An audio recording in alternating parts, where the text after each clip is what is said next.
It's a sprint weekend. It's a sprint weekend. It's a sprint weekend. It's not called stealing. It's called being inspired by your upgrade.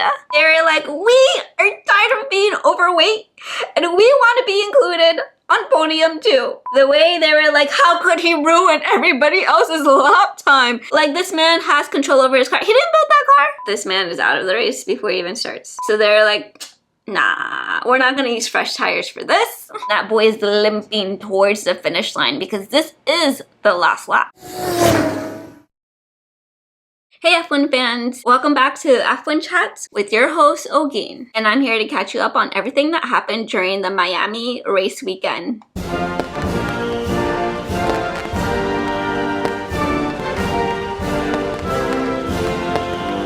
This race, we are finally in the United States of America, in Miami, which is located in my home state of Florida. So, woo, woo, woo, woo! Shout out to my cousins in Miami. Now, in between the Japanese race and this race weekend in Miami, there has been a 5-week break. And so we are hoping that the cars have done their upgrades, that the drivers have put in the work, so that way they can not only get the right start, but snatch up a podium and even a race win. Let's see what these guys got. So they're racing at the Miami track this weekend, and let's cover the facts about this track. Now, this track has a lot of corners where it's very easy to oversteer, so drivers are going to have to be laser focused and be very careful going around these corners. And because of the new regulations, these newer cars have a lot less downforce, so it's easy to go sliding and it requires a lot more control. And since Miami is one of the newer tracks, it's very important for drivers to really get in their time in the practice session during FP1. Because this is a sprint weekend, they only get one practice session. Lando Norris won his maiden Grand Prix at this track back in 2024. Remember, I was telling you about like how Zach Brown got the tattoo of this track on his arm because Lando won here. And in 2025, his teammate Oscar Piastri won the Grand Prix at this track. However, Lando did win the sprint, but some people don't count sprint as a real race. So there's that. So going into this race weekend, Kimi Antonelli is the youngest championship leader. I said this in the last video in the Japan that he was the youngest to ever lead the championship. And also last year, he got pole position here. He got it for the sprint, not for the Grand Prix, which is why when he got pole position in China, he was the youngest one to ever do so in the history of F1. So him getting pole position here already means that this is a pretty good track for him. So we'll see how the Mercedes holds up against all the other teams because McLaren is pretty strong here too. And Lewis Hamilton says that he likes going to Miami. I don't know if it's because he likes the track or if because he likes that people. But he's always like, it's always a joy to come out here. I feel so at home because his father is from the Caribbean. He was born in Grenada. So Lewis always does a shout out about how much he loves Miami and so on and so forth. So we'll see if the track loves him this time around. Let me put on my media hat. Just touching on one of the things that happened during the race weekend, Lewis Hamilton claims that he was at the Ferrari factory in Italy, putting in the work, talking to the engineers, going 100% so that way the car could be ready. And he said he took advantage of this 5-week spring break to just go all in and build that race-winning car. But then you have these pictures. This is you in Miami, Lewis. What is this, Lewis? I thought you said you were in Italy. You flew private commercial to spend some time with Kim. Like, I'm not even mad. Like, if that's your girl, that's your girl. If you're gonna be with your girl, be with your girl. But don't lie to us about it. You can't date Kim Kardashian and you can't be Lewis Hamilton and think y'all could just sneak around doing things and then lie to our face about it. Like, just be real. Just be like, I was at the factory. I was also with Kim. That's okay. You can say that. Okay. You guys know I usually don't watch media days. However, sometimes during the practice sessions or qualifying sessions in between things, they will show a clip of the interviews that happened during media day. So I was privy to some clips that they were showing, and so I'm just going to share with you guys what was said. Cadillac's team principal was interviewed. A team principal is someone who manages the race engineers, the technicians, the pit crew. They're basically the manager of the team and they oversee everything, right?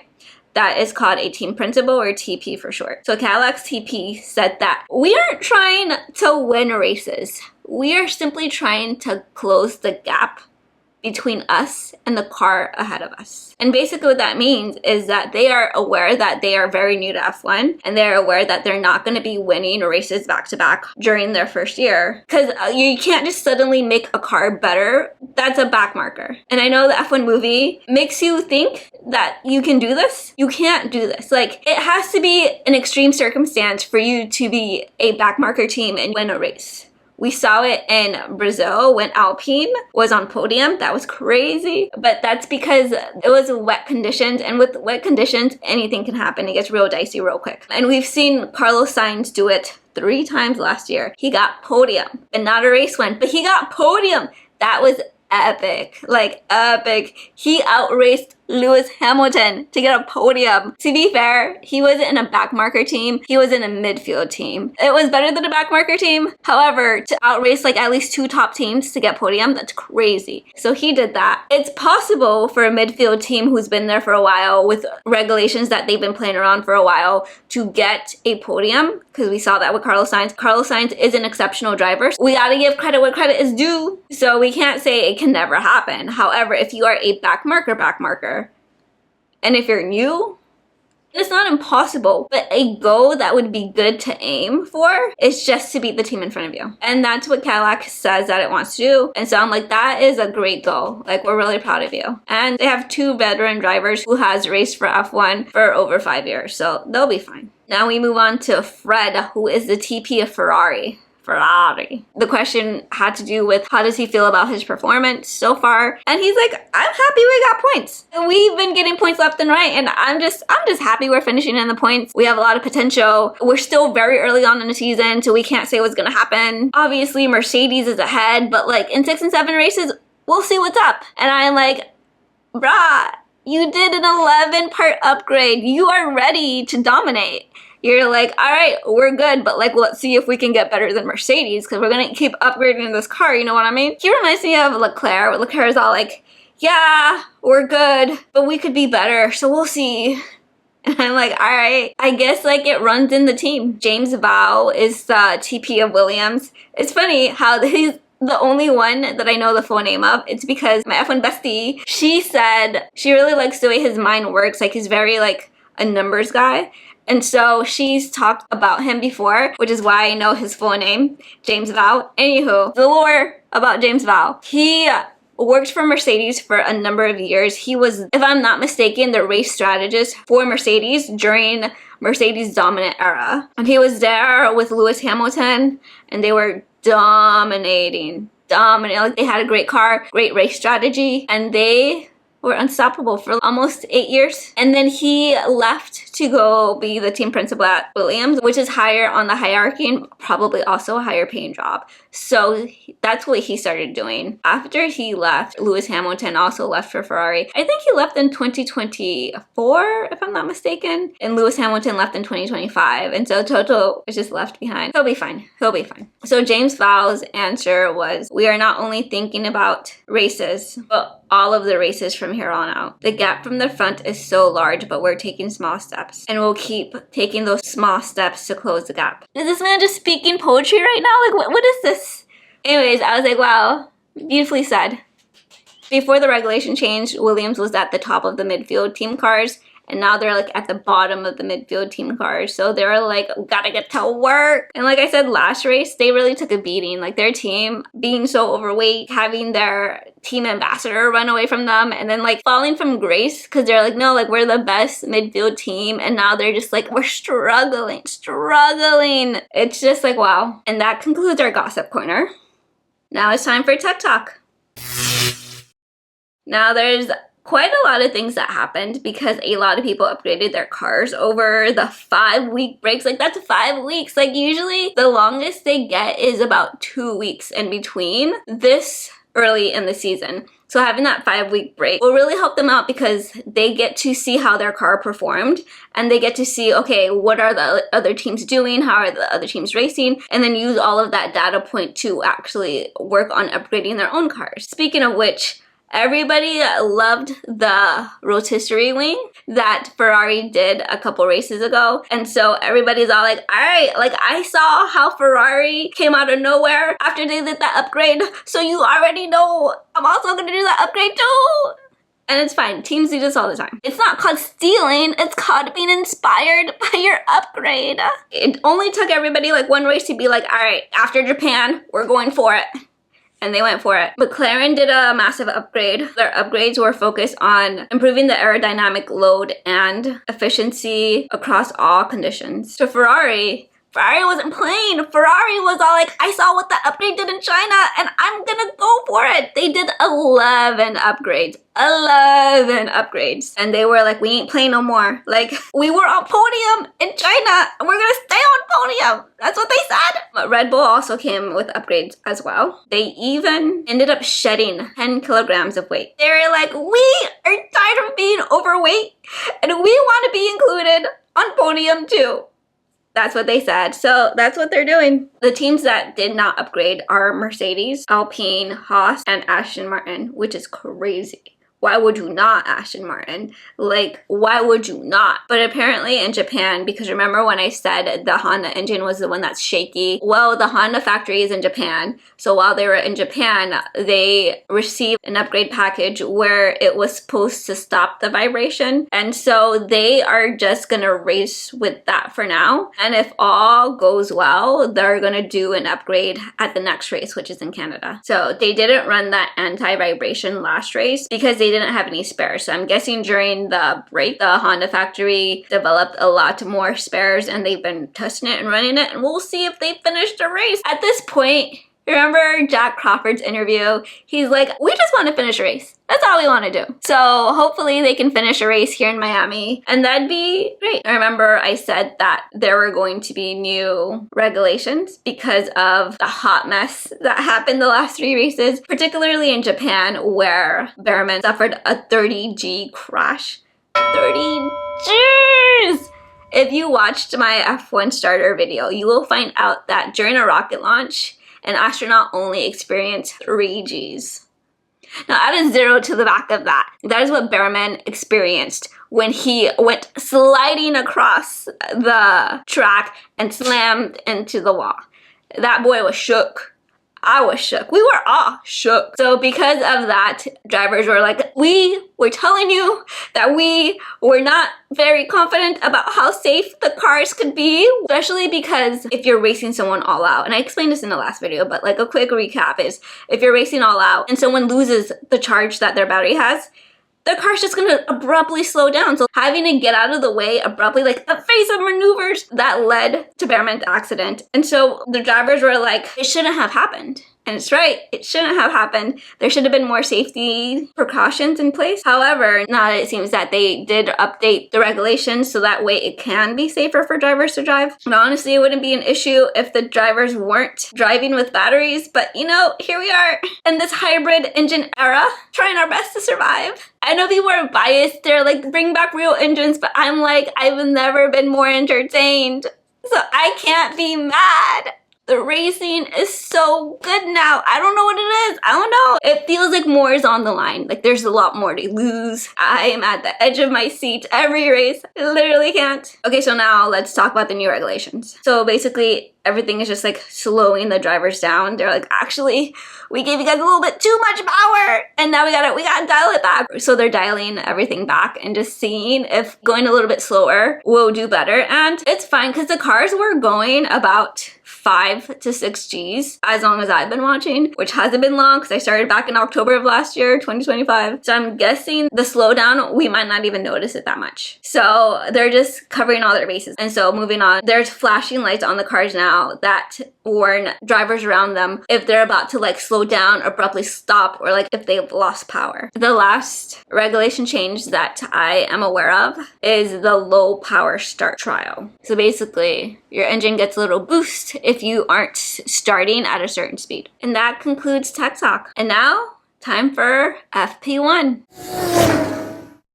So during FP1, because of the regulation changes, they're extending the practice session. So it went from being 60 minutes to 90 minutes. So everyone has to get ready to adjust because there's only one practice session because it's a sprint weekend. It's a sprint weekend. It's a sprint weekend. Racing Bulls has changed the livery and they're gonna be in yellow this race weekend. And so let's just cover what happens in FP1. So we're into the session and Aston Martin haven't gotten out of the garage because they encountered an issue when they fired up the car. Leclerc says his car feels weird. Russell reports that he's having issue with his turbo. He said that it's making a weird noise. And then he proceeds to make a sound like a train. He goes, choo, choo, choo, choo, over the radio. It was crazy. And then during the session, Oscar Piastri said that there's just some smoke in his cockpit. No big deal. It just might be a brake leak. It's fine. I'll just keep driving. Kimi Antonelli has a power unit issue.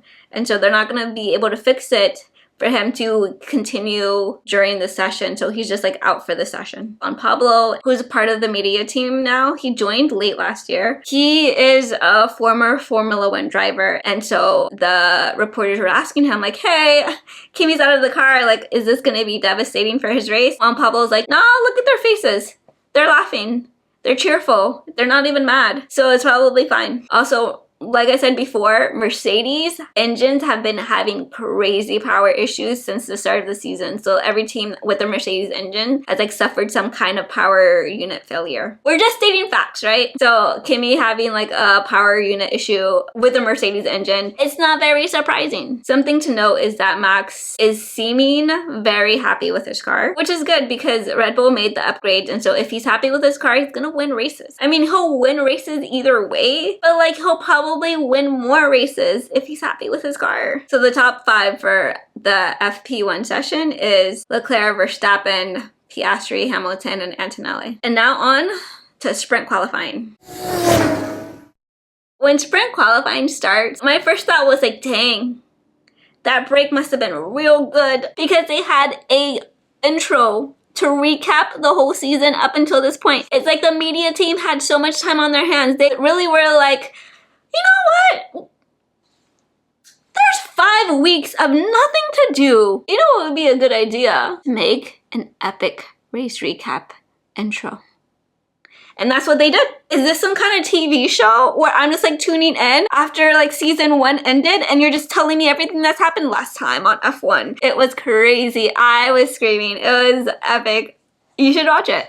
If I find it, I'll link it below. Anyways, moving on to sprint qualifying. Because the track temperature is high, tire management is going to be key during this qualifying session. So the qualifying session is going to be 44 minutes in total, 12 minutes for Q1, 10 minutes for Q2, and 8 minutes for Q3. Q1 starts, and almost immediately, and unsurprisingly, Lance Stroll pulls over. He had a brake lockup and his car came to a stop. And the way the commentators were so upset, the way they were like, how could he ruin everybody else's lap time? Like, this man has control over his car. He didn't build that car. Y'all need to chill. And it's not like the first time this has ever happened in the history of F1. Plenty of cars have broken down and ruined people's lap times. And you over here acting like this is like an unprecedented situation. Y'all need to chill, okay? His car stopped. There's nothing he could do about it. And unsurprisingly, his teammate Alonso followed suit and ended up back in the pits. However, instead of the usual 6 being out in Q1, which is usually Cadillac, Aston Martin, and Williams made it out. Carlos Sainz and Alex Albon made it out of Q1 into Q2. And the 2 drivers who dropped down into the drop zone were Liam Lawson and Esteban Ocon. And now let Q2 commence.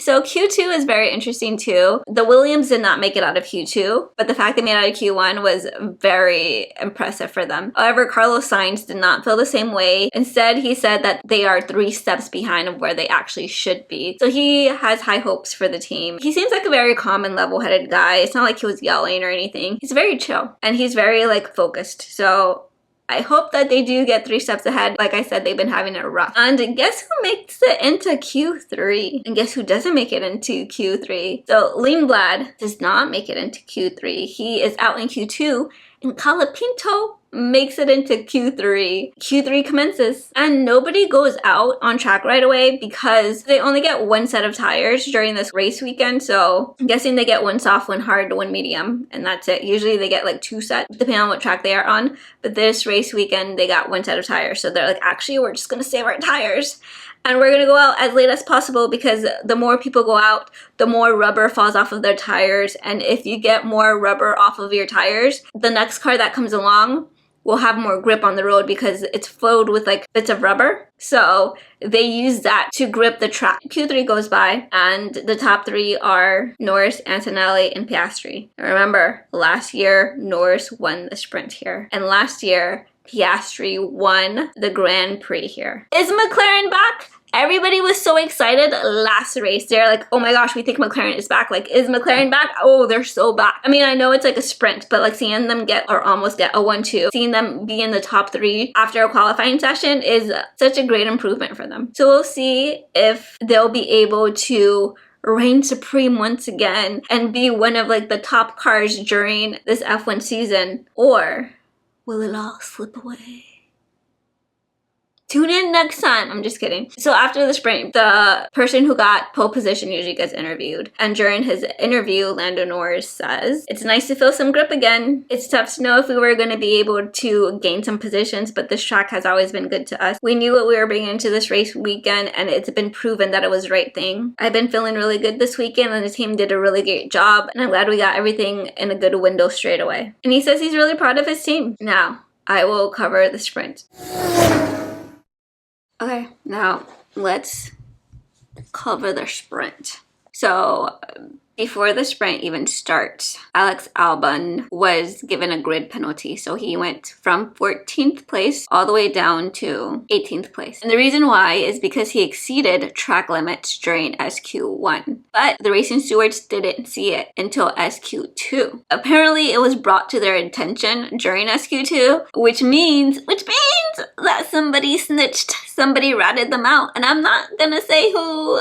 And it was a bit interesting that they gave Alex a penalty. Like, yeah, he did exceed track limits, but also you should have caught that. Having them give out a penalty after Alex Albon was already in SQ2 because he should have gotten one in SQ1. Either catch it or don't. I don't understand. Do you guys not have enough people? The racing stewards seem to not be doing the best job this season, and it seems like maybe they need a little bit more help because there are more than enough cameras on an F1 circuit, including the many cameras that the drivers have within their own car, to be able to review whether or not someone exceeded track limits or was off the line or broke the rules. I feel like there's enough cameras and visuals to be able to see that in real time. And I'm just wondering if they're just like not properly staffed, because all these like little slip-ups that they're having is kind of embarrassing. I hope they figure out a way to fix the holes in their oversight. Anyways, Lindblad is starting in the pit lane because his team was penalized because they left Lindblad's car uncovered during Parc Ferme. So during Parc Ferme, on top of not touching the cars, you're supposed to cover the cars and lock it up for extra insurance to make sure that nobody is going in and messing with that car during the time that they're not supposed to be touching it.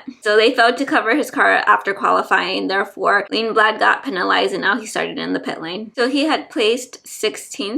And now he's starting from the pit lane. Apparently the FIA don't play about that Parc Ferme. Also, Hulkenberg is not going to be in this race because on his way to the grid, his Audi experienced a certain leak, which led to an engine fire. So this man is out of the race before he even starts, which is a bummer because, like I said, they only did one practice round and now they're doing a sprint. And so this man needs all the time on the circuit that he can get, especially in a new car like Audi, to put him in a better position to be able to race in the Grand Prix, because the more you are out on a track, the more you familiarize yourself with it, and the more you can do to try to get a faster lap times each time around. Anyways, on with the sprint. Remember, the top 3 is Norris, Antonelli, and Piastri.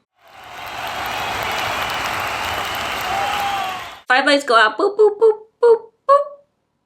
So right away, Kimi gets a bad launch, and the two McLarens pull ahead, and it's a McLaren 1-2. Antonelli dropped down to 4th position, and Russell is in 5th position. And Verstappen is down 2 places, and Hadjar is down 3 places. Ocon is up 3 places, and is now next to Oliver Behrman, his teammate. And Lindblad did not get out of the pit lane because his car suffered an unexpected technical issue as it was being prepared to start the race. RIP Lindblad's car. So at this moment, Leclerc is behind Antonelli and trying to overtake him, and he's complaining that Antonelli is like all over the track. He's like, what is this boy doing? If you don't know this about Kimi Antonelli, he tends to exceed track limits more often than other drivers. So that happened during lap 2. And by lap 3, you can see Perez, who started in P17, is all the way up to P14 now. In a Cadillac, bro, he's racing really well. He's usually scraping like at P19, P20. So for him to be up in P14, love to see it. Especially when the announcers just did not acknowledge him as a driver. When they talk about Cadillac drivers, they're like, look at Bottas. Do you see Bottas? And yet it's Perez that is tearing up the asphalt. We love to cheer on underdogs and just people who are trying their best. Now, by lap 4, Williams is also up there because they had both gone out of Q1 until Alex got penalized. But he's fighting his way back to the top. Meanwhile, Racing Bulls isn't doing so hot on this track. But it seems that Stroll finally overtakes Alonso. I mean, they're still at the bottom, but at least like they're racing each other, and that's what really counts. We just want to see you guys race. So remember when I said Hadjar had fallen down 3 places? He qualified P9 and he dropped down to P12. So Hadjar is back in the top 10. But remember, this is a sprint, so he needs to be back within the top 8 if he's going to make any points. So let's see what this boy got. By lap 6, Hamilton overtakes Verstappen for 6th place. By lap 7, Hamilton is coming for Russell in 6th place. Hamilton's all like, I'm hungry for that podium and I'm not gonna stop. But Russell ain't even worried about that yet because he's too busy fighting Antonelli for 4th place. And by lap 10, Verstappen's all like, nah, I ain't playing this game with y'all. I came here to win too. And he overtakes Hamilton again for 6th place. By now, the top 5 are Norris, Piastri, Leclerc, Antonelli, and Russell. And when you look to see what's going on outside of the top 10, Alex and Sainz are scrapping for 14th place. Meanwhile, by lap 12, Aston Martin is still in the race. Like, usually they would have retired by now. Like, even on a sprint, they'd be struggling. But they still are going strong. There hasn't been any issues. So maybe that anti-vibration package that they got from Honda is working out. By lap 14, Alex Albon just goes into the pit. And it's not clear if he needed to go into the pit, but they do put a new nose on his car. And so we're just speculating, because this is a sprint race and he was not even in the top 10, technically, you need to be within the top 8 to make any points. So he was 6 positions behind. So maybe it seems like, well, we're not going to be able to get in the points anyway, so we might as well do some testing. So they put a new nose on his car to test it out to see if they're going to use it during the Grand Prix. Maybe. Remember I talked about Hadjar? He coming for Colapinto in P9 because he's all like, I just need to overtake you and one more person and I'll be in the points. Meanwhile, at the top, Leclerc is like, you know what? I need to be in P2 because I also get a little nippy sometimes for podium. The top 5 has not changed. It's still the same. And there's only 2 laps left to go. Hadjar does overtake Colapinto, but there's only 1 lap left, so he's not gonna make it. He needed at least like a couple more laps to be able to make it within the top 8, but that boy ran out of time. And Norris is 4 seconds in the lead with only 1 lap left. Ain't nobody catching that boy. So of course he wins the race. Leclerc did a minor mistake on one of the corners, so he went too wide, so he wasn't able to improve any lap time to catch up to Piastri. So the top 3 are Norris, Piastri, and Leclerc.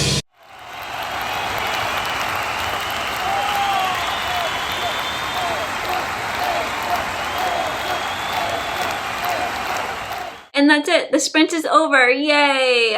And it's funny because last year this was the same podium for the sprint race, except instead of Charles Leclerc in the Ferrari, it was Lewis Hamilton in a Ferrari. So it's the same lineup as last year, 2 McLarens and a Ferrari. Fun fact. Okay, so now that the sprint race is done, Aston Martin has finally crossed the finish line. It's been a ride, but they were able to do it. They crossed the finish line, and they can say that they did. And they finished ahead of Cadillac, which is crazy because they were scraping the bottom of the barrel. Like Cadillac was out racing them if they didn't DNF, because they would always DNF and Cadillac would always finish ahead if Cadillac themselves did not DNF. And DNF means did not finish. And to throw it out there, DNS means did not start, and DSQ means disqualified. All these acronyms, I know. You'll get the hang of it soon enough. So post-sprint, Antonelli is under investigation for exceeding track limits, because remember I told you that boy's just all over the track, especially in Miami. He has a little bit of a habit, I don't know what it is, but he usually exceeds track limits in Miami. It happened last year, which was his first year, his rookie year. It happened this year again. Are we surprised? I can't say that I am. But usually if you exceed track limits, you get 3 warnings, and then the 4th time you do it, you get a penalty. It's usually a 5-second penalty, which to me, I'm just like, so you guys went from 3-second penalties to 5-second penalties to 10-second penalties being the worst penalty you can get, and then you would do a drive-through penalty. And I feel like the 3-second penalty doesn't exist anymore. It feels like everybody either gets 5 seconds as a basic standard, or they'll get 10 seconds, because the racing stewards are just like, we feel like it, do something about it. And drive-through penalties are becoming way more common. A drive-through penalty is just when you have to drive through the pit lane, but you can't take a pit stop, you just drive straight through the pit lane, and that's usually detrimental to one's race. The reason why that's bad is because you're driving through the pit lane. Sometimes pit lanes are 23 seconds long. If you're 23 seconds behind on a race, depending on what track you're on, your race is done, son.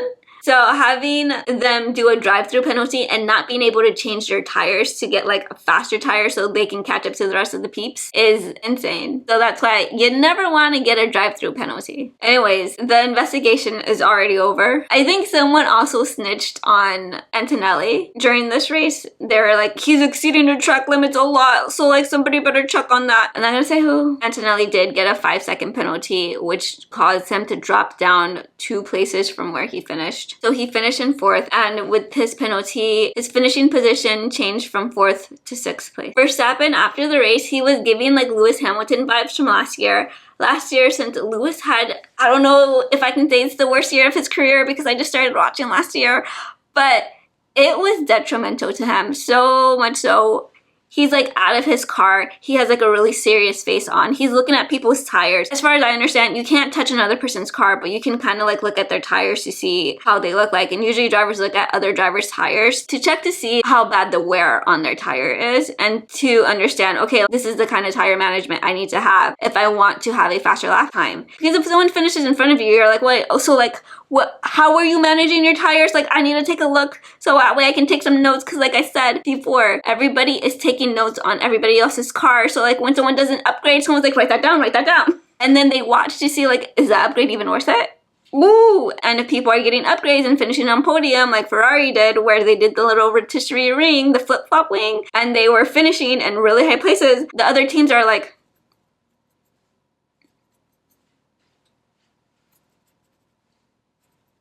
they take notes. That's what they do. And so drivers usually look at other drivers' tires. Let me see how much wear and tear there is and how maybe I can implement this to better my lap time. And so Lewis did this quite a bit last year, and I think it's something that he usually does. I think I've seen him checking out people's tires before. That sounds funny.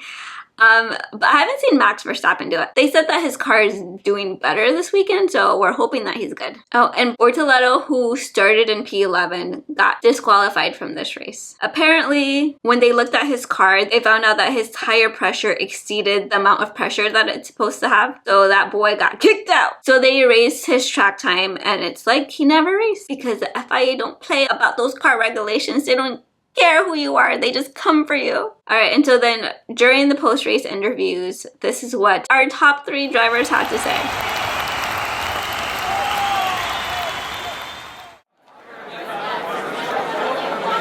Leclerc said that he really liked the upgrades and he's very happy with how his car performed. He said he's not happy about getting P3, but McLaren did upgrades as well, so he can't complain. Piastri said that overall it was a really good race, and hopefully they can maintain this kind of momentum throughout the weekend. And Norris said that it's very nice to be back on the top step, even though it's just a sprint. Then he said it was really hot out there. And this is important because tires have to be warmed up for you to have enough grip.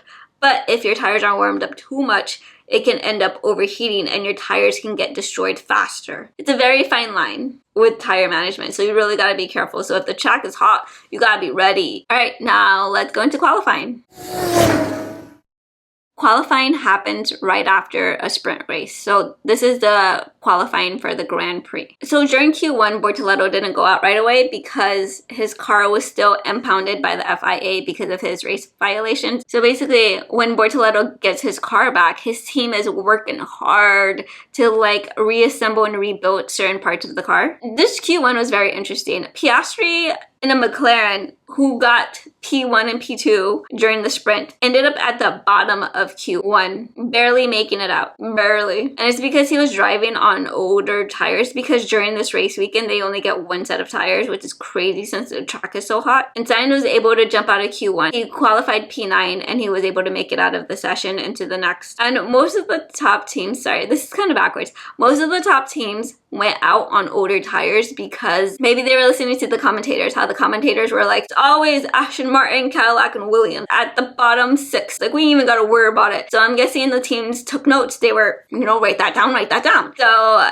the top teams were like, we can go on old tires. We already know the 3 teams that are going to be at the bottom. We're not even worried about struggling to get out of Q1, which only eliminates like the bottom 6. Everyone who qualifies P16 and up is just in. So they're like, nah, we're not going to use fresh tires for this. Except it was detrimental to Piastri, who was like struggling. But he did make it out, so good for him. I remember Bortoleto, who got disqualified and then got his car impounded and then had to wait for his team to receive and rebuild his car. He finally made it out on track to race in Q1 just for his car to catch on fire. That boy was like, all right, we did it. There's a few minutes left. I'm gonna just like go out, warm up my tires and do a flying lap and see where we place. And his car caught on fire. And so he is qualifying P22 yet again. Oh, and since Williams is doing well on this track, it was believed that it would be Racing Bulls who would be out in Q1 because they haven't been doing well on this track at all. Like during the sprint, Lindblad didn't even get out on track because he had a car issue, and Lawson finished to P14. Q2, nothing really happened. It was a little bit delayed because they had to recover Bortoleto's car off the track.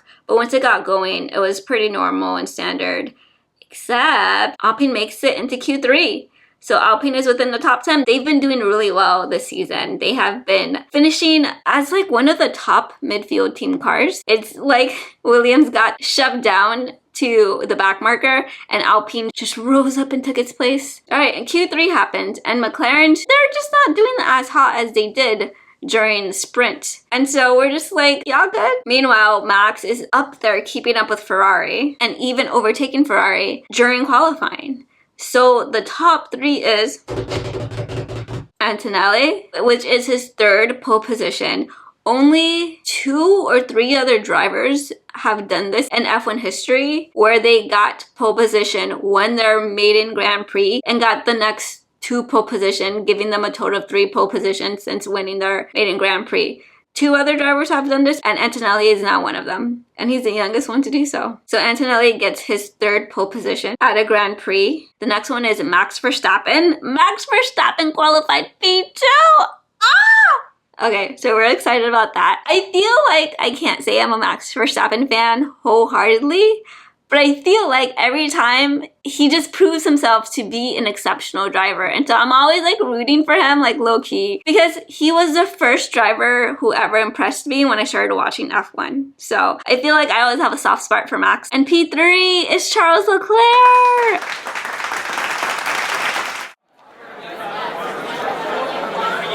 And because F1 just interviews people who get pole position, this is what Kimi Antonelli had to say. All of this is paraphrased, by the way. He said, it's been an amazing day to be part of the front row again. He said, the sprint didn't go our way, but I'm super happy with our recovery. It was a very good quali. And I'm guessing they asked him about how he's gonna start.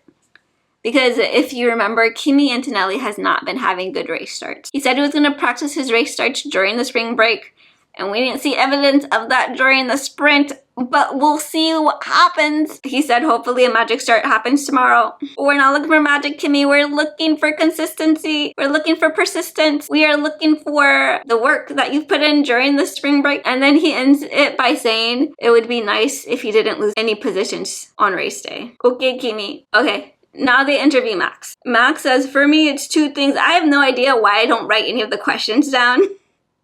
Apparently, I'm just like, oh, I'm just going to remember. But anyways, this is Max's answer for a question I don't know. Based on this answer, I'm guessing that they asked him like how the car feels. And he says, for me, it's two things. The car has felt great. I haven't felt great in this car all season. The team has brought a lot of upgrades to the car, and it's helping me feel more comfortable. And I feel more in control of the car, he says. Because he feels more comfortable, he can push more. As in, like, push the car to the limits more because he's more comfortable in the car now. He's very happy that the upgrades seem to be working. He says being in the front row is way better than expectations he had for this weekend. And I'm guessing they ask him about the weather. Is it gonna rain? Is it not gonna rain? Is it gonna rain? Is it not gonna rain?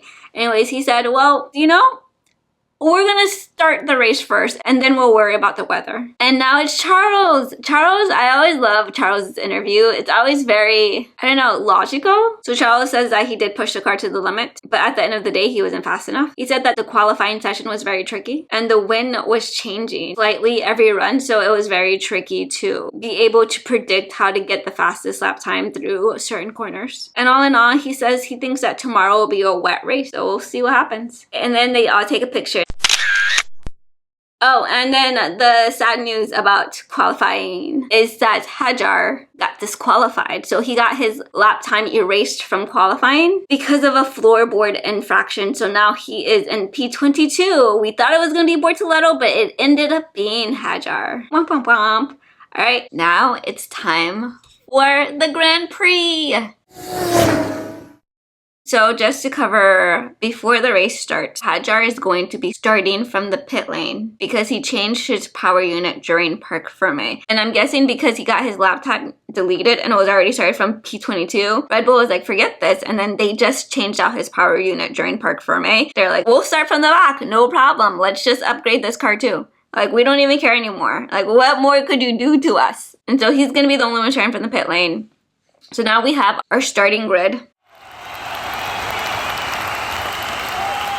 And the 5 lights go on, boop, boop, boop, boop, boop.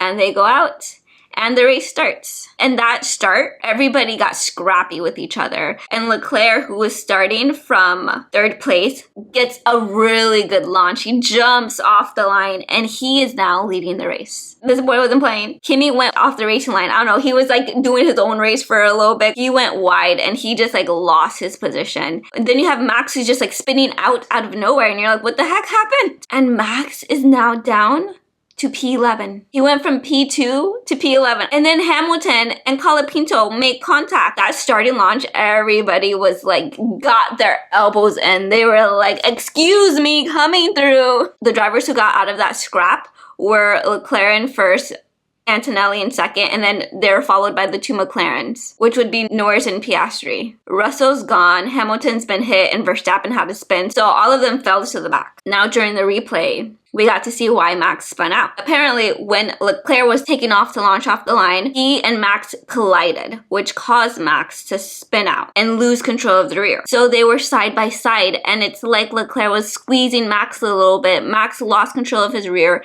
and spun out. But if you know Max Verstappen, you know this boy can always work his way out of a spin. He recovered quick, but of course, everybody's all bunched up together because it's just the start of the race. So he got passed by all of these other cars. But my boy's still in the race. And by lap 2, you look at the back of the pack, Hajar, who started from the pit lane, is climbing up and he is now in 19th place. So he's already passed 3 cars. That boy coming up. And Hulkenberg is in the pits now and he is replacing his nose. So apparently something happened where he made contact with another car and the nose of his car was broken. And he is now down 10 positions. conditions. By lap 3, Russell's all like, excuse me, I was here first. He gets in front of the McLaren and separates them. Now it's Norris, Russell, Piastri. And Alex Albon, who started P15, is now up into P10 by lap 3. So whatever they're doing great. And even though like all of that first lap, second lap chaos happened, Colapinto manages to keep P7. And then by lap 4, we look back again at Hadjar, and that boy is up into P16. And Antonelli goes and attacks Leclerc for P1. And that boy overtakes him, and now Antonelli is the new race leader. By lap 5, Albon overtakes Lawson for P9. Norris, who is already in P3, is told to stay put and wait for an opportunity, because remember when I said when the two front cars are fighting,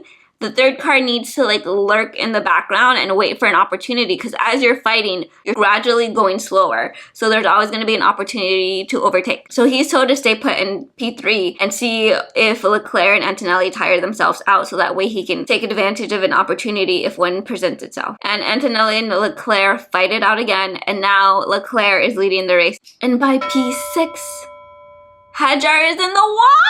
Why are you in the wall? Oh, that boy was overtaking like a beast. Okay, listen, he was in the pit lane, and you look back, and all of a sudden he's up into P19. Then you look back again, and all of a sudden he's in P15. That boy was driving aggressively, overtaking everybody and going towards the front. And then he ended up in a wall, and I was like, oh, you were doing so well. You were having such gains. But at last it was not to be. And you think that would be the only tragic thing that happened during this lap. Like, we see Hadjar in the wall, but we can't even focus on him because we turn the camera and Gassie's car is just literally like tilted over on two wheels into the wall too. And you're like, what? What? And you're doing a double take. You're like, no, like that didn't happen. Like, show me again. Show it to me again. And then you see Lawson out of nowhere drop all the way down to P19. And then you flip back and you look at Hadjar, and that boy is mad. He's mad. And I would say mad as in like he's frustrated probably with himself for, I would have to assume, making the mistake that led him to be in the wall. Now you have yellow flags waving and everybody slows down. And then the replay comes out, and in the replay you can see his front right tire hit the wall corner, and then he went over an apex, which is like a curb, which damaged his suspension. And so when it came time to turn for that next corner, he couldn't. His wheel was like damaged, his suspension was damaged, and that boy just... As for Gasly, he tried to overtake Lawson, but Lawson suffered a mechanical issue. So remember when Behrman and Colapinto was fighting it out during the Suzuka race, and Colapinto lost power and Behrman had to take evasive maneuvers? Well,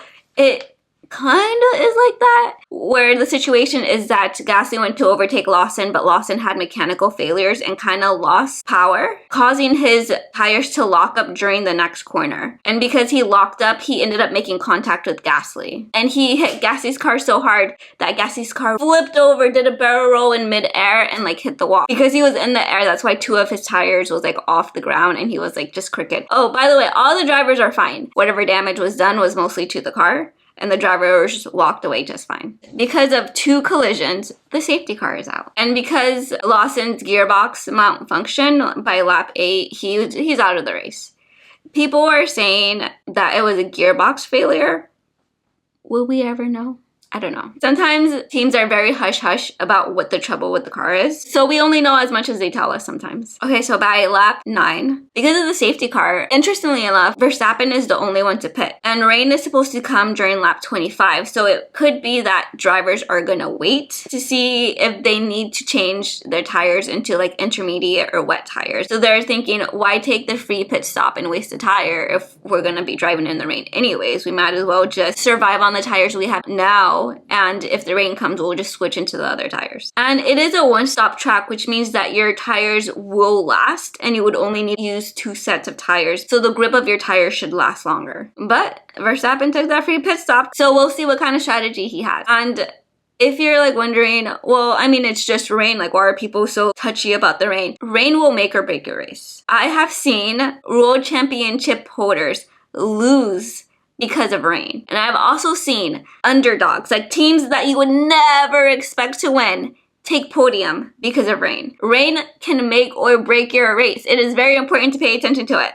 So that's why everyone is playing it cautious. Never underestimate the rain. By now, the top 5 are Leclerc, Norris, Antonelli, Russell, and Piastri. So I'm guessing somewhere amidst the chaos, Norris overtook Antonelli. And by lap 10, Hulkenberg, Lawson, Gasly, and Hadjar are all out of the race. And Hulkenberg, we didn't really see him go out, but it was said that he went out of the race due to his engine overheating. By lap 11, the safety car ends, and now the restart is starting. The race is going to start after all the cars go across the start-finish line. And by lap 12, we are racing again. So Leclerc is still leading the race at this time and does a great start and pulls ahead of everybody else. Piastri goes on the offensive and just overtakes Russell, breaking up the 2 Mercedes. And in the back, you can see Perez is all like, yo, y'all might have forgotten about me, but I'm still in the game too. So he charges up to overtake Bortoleto for P13. So by lap 13, Verstappen, who was in the back because he did a pit stop, overtakes Stroll and Bortoleto and Perez and is now up to P13. And he is heading for Lindblad, who is in P12 because this boy ain't playing. And in the front, Norris overtakes Leclerc for P1. And because of that, Antonelli is like, oh, so this is my chance, like, Norris overtook you, I'm gonna overtake you too, he said to Leclerc.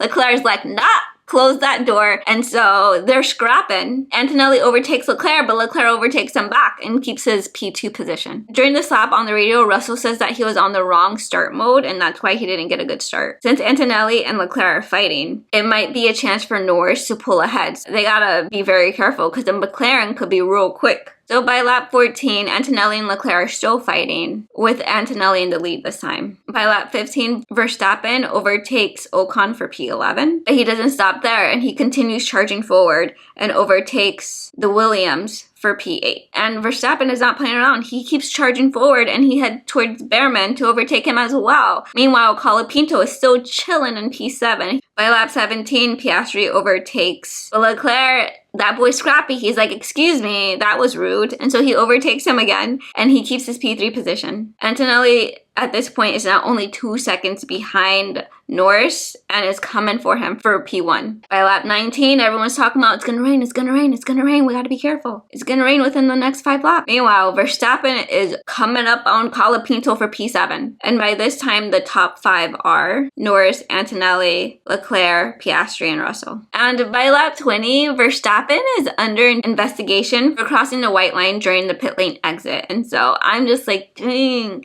If he gets a penalty for that, then your free pit stop was no longer a free pit stop because you got a penalty because of it. By lap 21, Russell decides to pit. And so everyone in the order moves up because Russell was P6.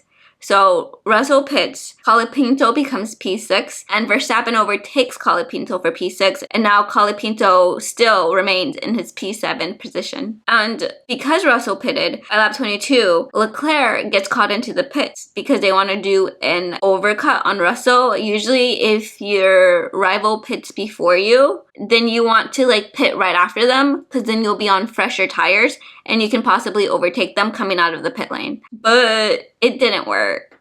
And so Russell got in front of Leclerc and Leclerc is behind Russell. But they both have fresh tires now. By lap 23, we find out Leclerc was pissed. He's asking, hey, why did you call me into the pit lane? Did it even start raining yet? And now Russell was in front of me when I was clearly ahead of him. He doesn't hear any response backs from his team. And so he radios again. The exact quote was, next time you make a decision, please speak to me as well. And I'm like, this boy is so polite. Like, did he get classes in communications? Because I would have been pissed. I'd be like, but he's all like, next time, just let me know. Anyways, by lap 24, Russell, because he pitted, he's like coming up and charging back to the front places. And Alex Albon, who's a part of the Williams team, didn't even try to fight him. He's all like, my fight is not with you because you're one of the top teams. I'm only trying to fight midfield teams. I'm not going to lose time trying to fight you. I'm not going to scrap with you as long as I'm in the top 10. Which makes sense because if you are a midfield team already in the top 10, why like scrap with someone who's usually in the top 6? I can see the logic in it. So by lap 25, Verstappen and Hamilton are fighting for P4. Russell is in P7. Leclerc is up to P9. And Bottas is noted for speeding in the pit lane, so there might be a penalty coming for that because they don't play about speeding in the pit lane. So by lap 27, Verstappen overtakes Hamilton for P4. Antonelli pits and comes out right behind Hamilton in P5. Norris goes into the pits because remember he was a race leader, and because he went into the pits, Piastri is now the new race leader with Verstappen as P2. By 28, Hamilton pits and Norris comes out in front of Antonelli. But Antonelli overtakes him for P3. So the top three are Piastri, Verstappen, and Antonelli. But Verstappen has had hard compound tires since the 7th lap, so he might not last since everybody is pitting and getting fresh tires. Piastri gets caught into the pits, and now Verstappen is the race leader. Everyone is kind of pitting at this moment because they said it was going to rain during lap 25, and the rain just has not come. And it's now lap 29. So everyone's like, well, we might as well just switch our tires. If we have to switch it again, we'll switch it again. But let's switch our tires and go in for the long haul. So since Verstappen is leading the race, Antonelli comes for him and overtakes him. Verstappen and Norris tango for P2. And Norris, who has fresher tires, of course, comes out as the victor. Now the top 5 are Antonelli, Norris, Verstappen, Colapinto, and Russell. Colapinto hasn't pitted, so he's in 4th position. And by lap 30, it turns out that Bottas does have a penalty for speeding in the pit lane. He has a drive-through penalty. Now, a drive-through penalty is you have to drive through the pit lane and you're not allowed to take a pit stop.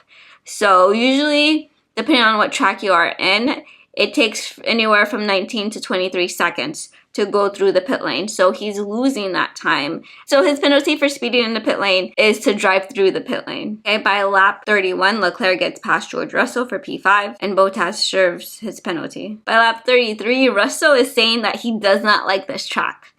And I'm like, okay, bro, like, does it really matter if you like the track or not? If you don't like the track, then get better at driving the track. And Antonelli, who is the race leader, is saying that he's having some issues with his car. Apparently, he's having a problem with the paddles. And so the paddles are how they shift gears. Instead of shifting gears with a stick, they shift gears with paddles. So he's saying that he's having some issues with his paddles. So lap 35 through 36, Piastri tussles with Russell and overtakes him for P5. And it's kind of similar to what I said happened during the previous races where Piastri is just really good at using his battery to overtake people. By lap 36, Antonelli seems to be losing time. He seems to be getting slower and slower for some reason. And Norris is closing in on him because Norris is in P2. And Verstappen is in P3 and he is only 2 seconds behind Norris. So everyone is coming for Antonelli in P1. By lap 37, there's no rain happening yet. Antonelli says he's losing the grip in his tires. His team is like, boy, you're fine. But Norris is right on Antonelli's bumper and less than a second away,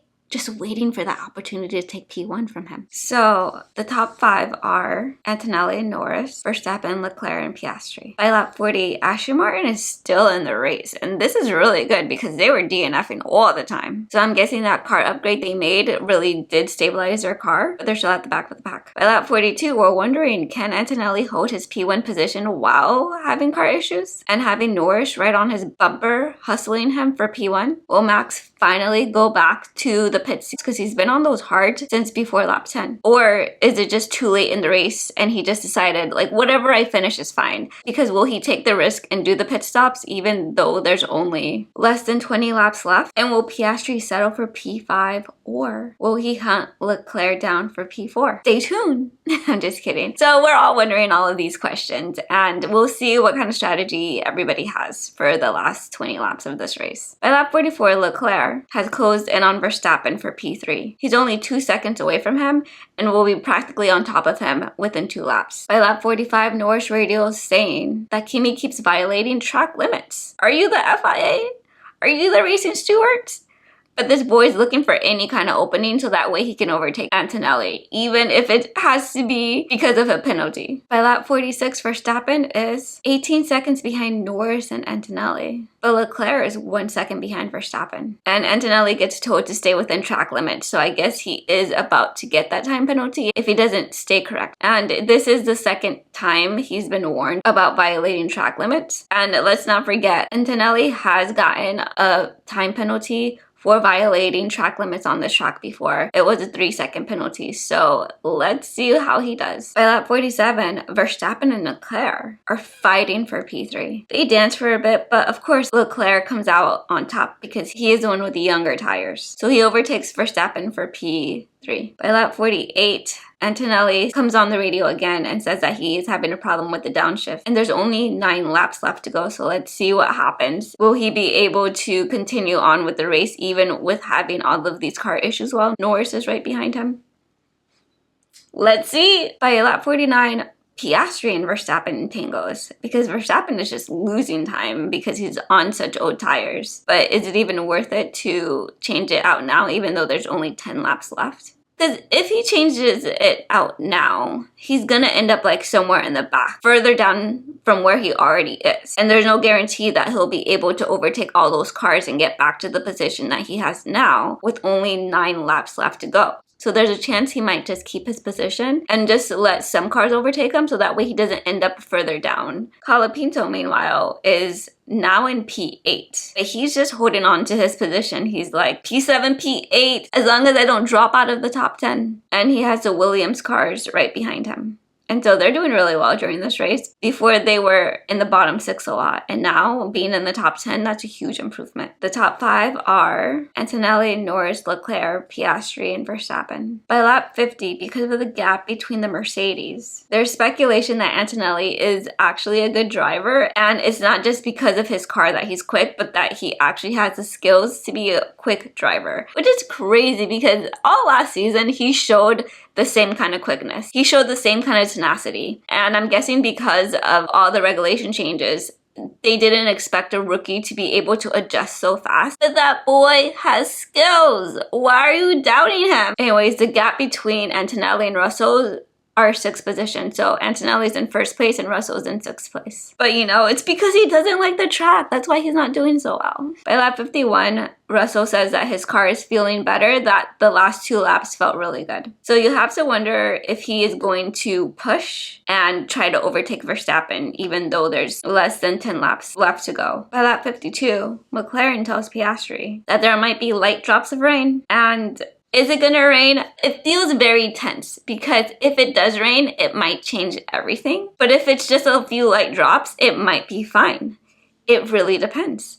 And there's only 9 laps left to go. So is this really the kind of stress that we want this late in the race? Like if it rains, it rains. If it doesn't, it doesn't. Don't just be like, maybe it'll rain. By lap 53, Alonso is going after Perez for P15. And Bortoleto is in P12, which means that he has gained 9 positions since the race start. Well, granted, 4 cars are out already, so that means that he only really gained 5 positions, but still, that's impressive since he was literally disqualified and on fire for most of this weekend. By lap 54, Antonelli, despite pedal issues, has managed to hold on to the lead, and Piastri is closing in on Leclerc for P3. By lap 55, Russell and Verstappen are scrapping for P5. Verstappen defends his position and manages to hold on to it. However, him and Russell did have some kind of contact, and now Russell's front wing is broken. And Russell ended up scraping against Verstappen's tires. And his tires are old, so we'll see if this will ruin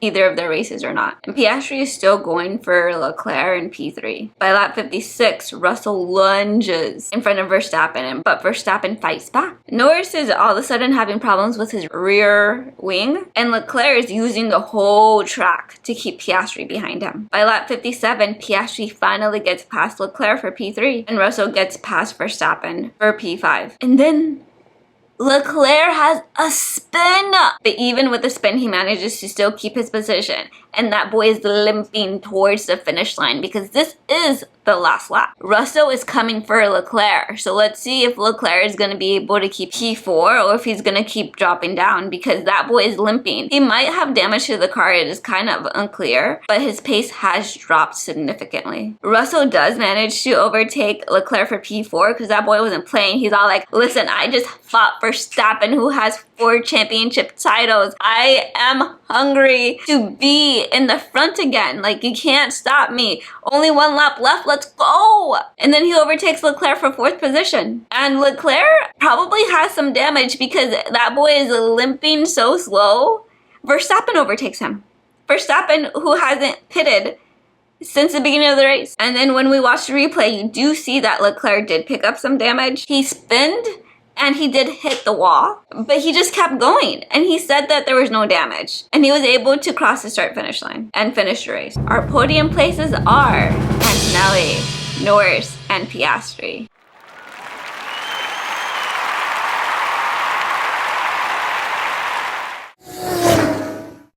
So they always do a bit of a radio replay after drivers cross the finish line, and Norris, who finished in P2, was pissed Well, I wouldn't say pissed. He just sounded like he was grumpy that he got P2 because he's like, I should have gotten P1. And the commentators were being haters. They were like, yeah, he should have gotten P1 because he had the better strategy.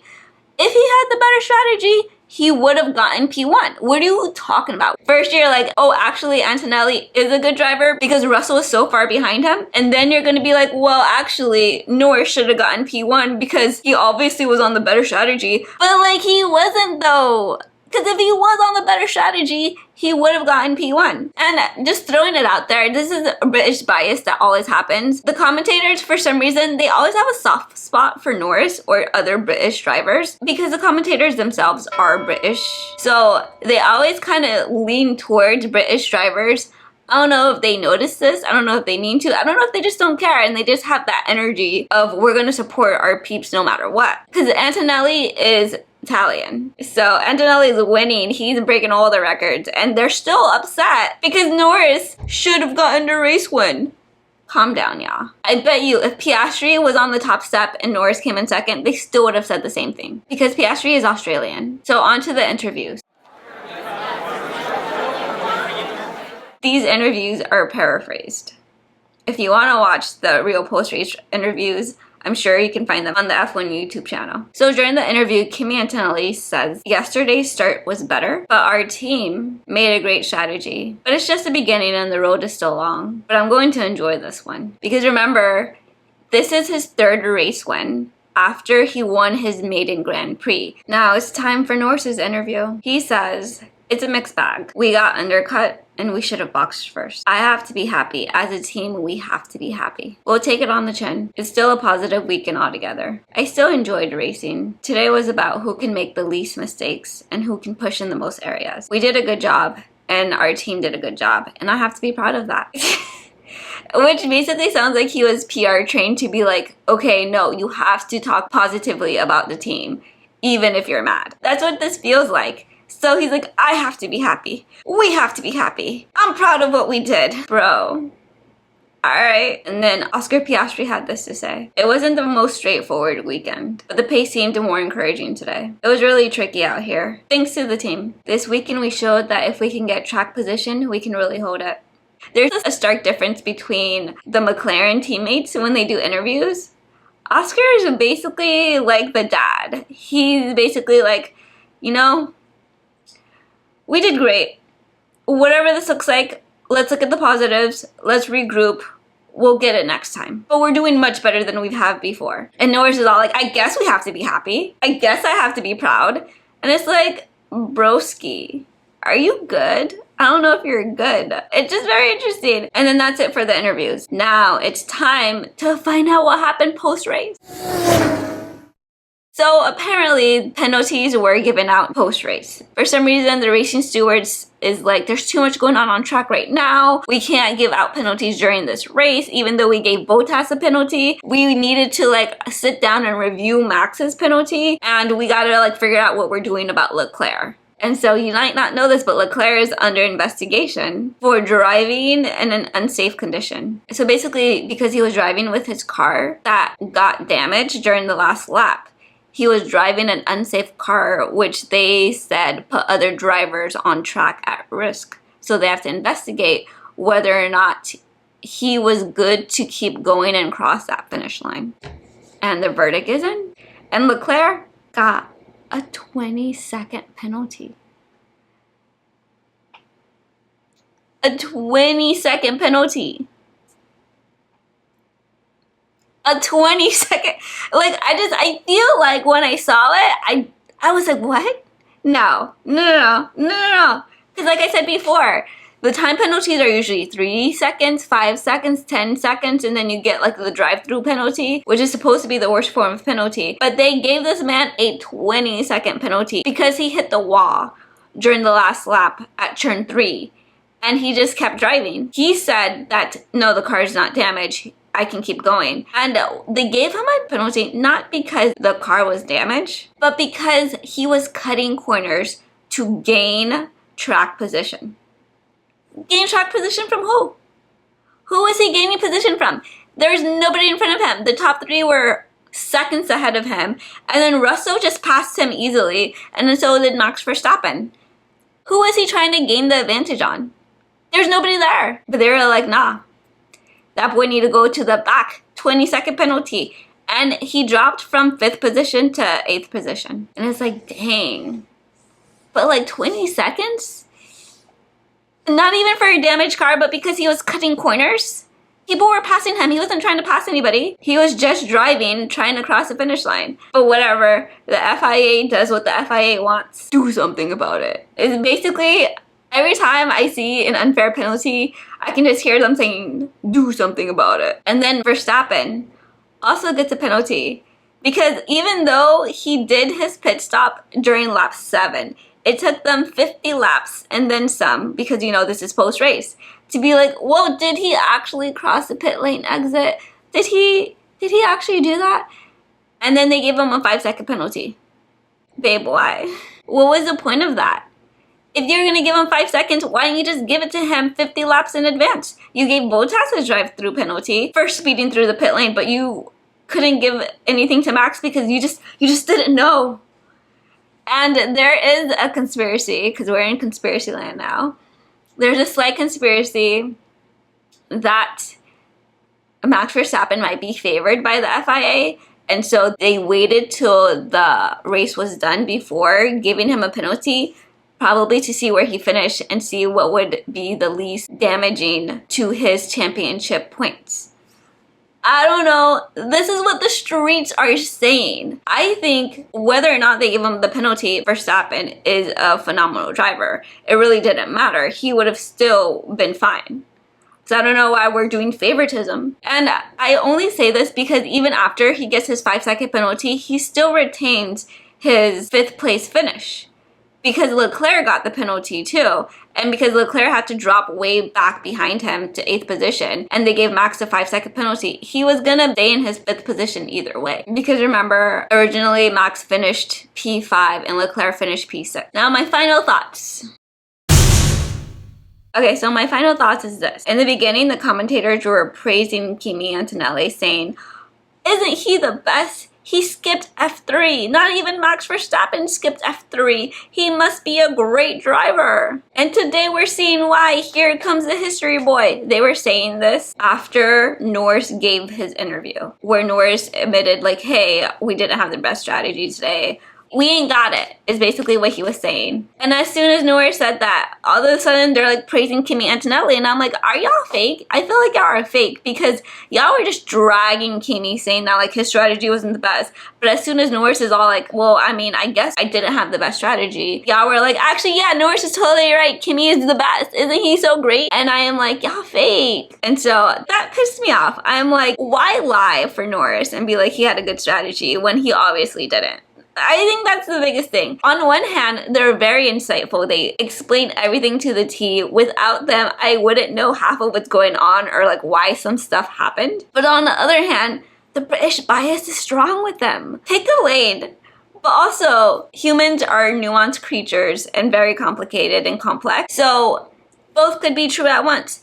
They can be like very smart and insightful and very helpful while watching F1, but they can also have major British bias. Both can be true. Like you can be British biased, but like it shouldn't be to the point where you're just all like, oh, like this person should have won because of this, that, and the other thing. Because results are results. I don't know what to tell you. It's not like Norris had any damage or issue with his car. Kimi Antonelli was the one who was struggling with his gears. Yet, apparently, he shouldn't have won. But if Norris says it's okay, then apparently it's okay to praise him. I don't know. It just feels a little icky to me. And that's my thoughts on the commentators. And also, let's do some Kristen quotes. Because Kristen had a lot to say about this race. Man, Lewis is all talk and no game. He's out here fighting with an Alpine. Like, be for real. Max dragged that car for 49 laps. And you have Lewis with a decent car. And he's out there fighting with an Alpine. Leclerc cut corners because his car was jacked up. And then she sent me a long voice note when we found out about the 20-second race penalty that Leclerc got. She said, Be for real. Who would give up on the last lap? That had to be so heart-wrenching. Like, I can't even imagine fighting for my life like that. That track is so hot, and those cars radiate heat. Imagine your race ending right on the last lap. Him dragging his car was desperation. Who wouldn't want to fight for it? I would drag my car on the last lap. Those people are sick. 5 seconds would be enough, but 20 seconds is rude as hell. And so Kristen gave me like the whole rundown. She was very emotional about Charles Leclerc, and to be clear, Kristen is a Lewis Hamilton fan, and she really doesn't care about Charles Leclerc, but even she has eyes. We all know we would keep driving. You've already passed the start finish line for that last lap, and turn 3 you had a little bit of a spin. Are you not gonna keep going? Who gives up on the last lap? For real though. For real though. Like, we all know we would be limping to the start finish line. And the thing is, he didn't even get a penalty for a damaged car. He got a penalty for cutting corners. And you can argue and say that maybe he had to cut corners because his car was damaged, and he shouldn't have been driving that car anyways. But who was he trying to gain the advantage on? He still let cars pass him, and he was like, I'm just trying to get to the finish line. Anyways, to wrap it all up, I wrote down the stats. So Kimi Antonelli is the 3rd person in F1 to ever win 3 Grand Prix after their maiden Prix, and to get 3 pole positions in a row, and to get 3 race wins in a row from pole position. And he's only 19.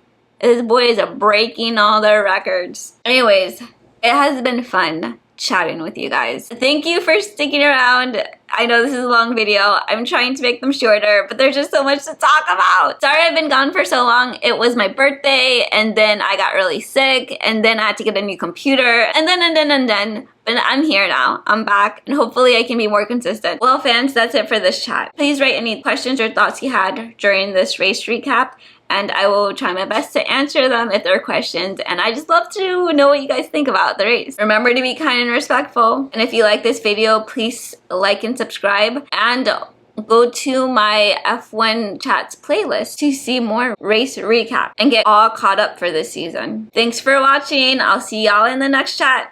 Bye!